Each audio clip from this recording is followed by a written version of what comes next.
Is your savings account actually making you poorer?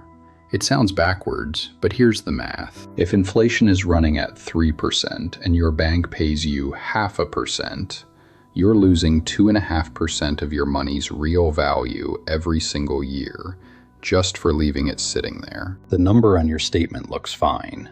The buying power underneath it is quietly bleeding out, and most people never notice until it has cost them thousands. Quick note before we dig in.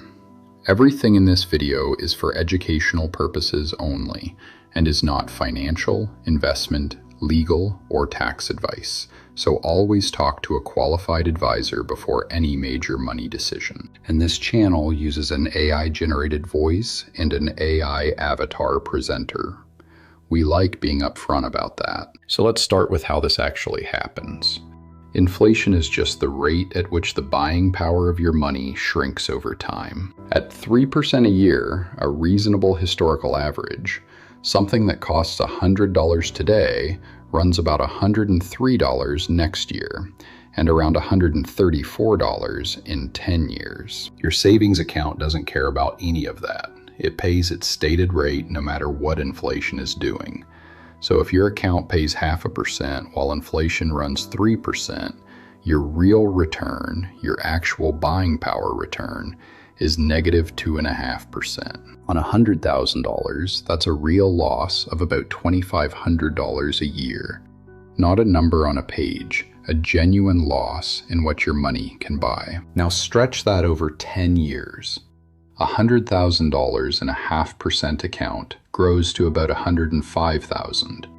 But to buy what $100,000 buys today, you'd need around $134,000. So you're not $5,000 ahead, you're closer to $30,000 behind in real terms. If that math is already changing how you look at your savings, take 1 second and subscribe. Breaking down exactly this kind of thing in plain language is the whole point of this channel. So what do you actually do about it? It starts with a simple idea. The fix is not to throw every dollar into the market. Different money has different jobs and different time horizons. Here's the framework. Short-term money is anything you'll need within the next 2 years or so. Your emergency fund, an upcoming vacation, a car you'll replace soon, a down payment you're actively saving for. That money has to be safe and instantly available. An FDIC-insured high-yield savings account or a money market account is the right home. Medium-term money is what you'll need in roughly 2 to 5 years. A house down payment a few years out, a business fund, a planned big purchase. It can handle a little less liquidity in exchange for a better return. Certificates of deposit, treasury bills, or I-bonds fit here. Long-term money is money you won't touch for 5 years or more. Retirement, wealth building, money for the next generation.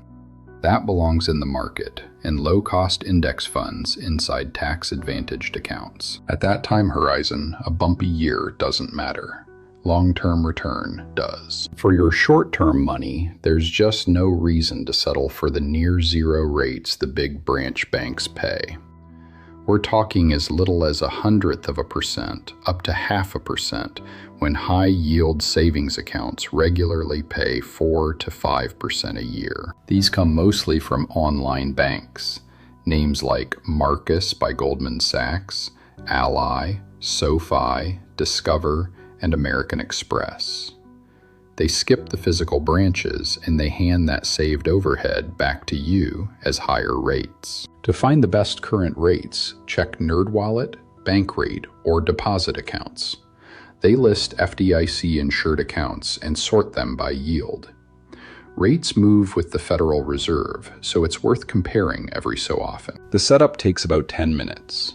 Open the account online, link your checking, and move your emergency fund over. On a $20,000 balance, 4.5% earns you about $900 a year. 0.5% earns about $100. Same insurance, same instant access to your cash, and about $800 a year of difference. That's free money most people leave on the table. For medium-term money that can sit for a while, 2 government options are worth knowing. I bonds are inflation-protected savings bonds from the U.S. Treasury. Their rate rises and falls with inflation, so when inflation runs hot, I bonds pay more. They're backed by the full faith and credit of the U.S. government. They can't lose value. After 12 months, you can cash them out with a small 3-month interest penalty. You can buy up to $10,000 per Social Security number each year at treasurydirect.gov. Treasury bills are short-term government debt with terms from 4 weeks out to a year. They're liquid, you can sell them before maturity, and the interest is exempt from state and local income tax. Neither one is right for your emergency fund since they tie your money up a bit. But for medium-term savings you won't need right away, they're solid, safe options. So here's the practical question. When does a dollar stop being savings and start being money that should be invested? The answer is your time horizon. If you've got money you won't need for 5 years or more, parking it in a savings account, even a great high-yield one, is probably costing you real long-term wealth. 4.5% is perfect for your emergency fund.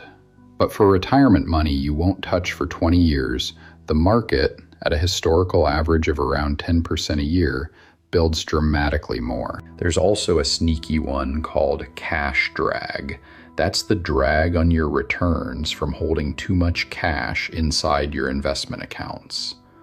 Plenty of investors keep 10 or 15% of their brokerage in cash, just in case. But that idle cash barely earns anything, while the rest compounds at around 10%.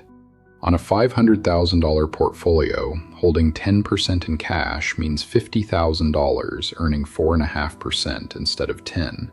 That's roughly $2,700 a year in growth you're giving up. So right-size your cash.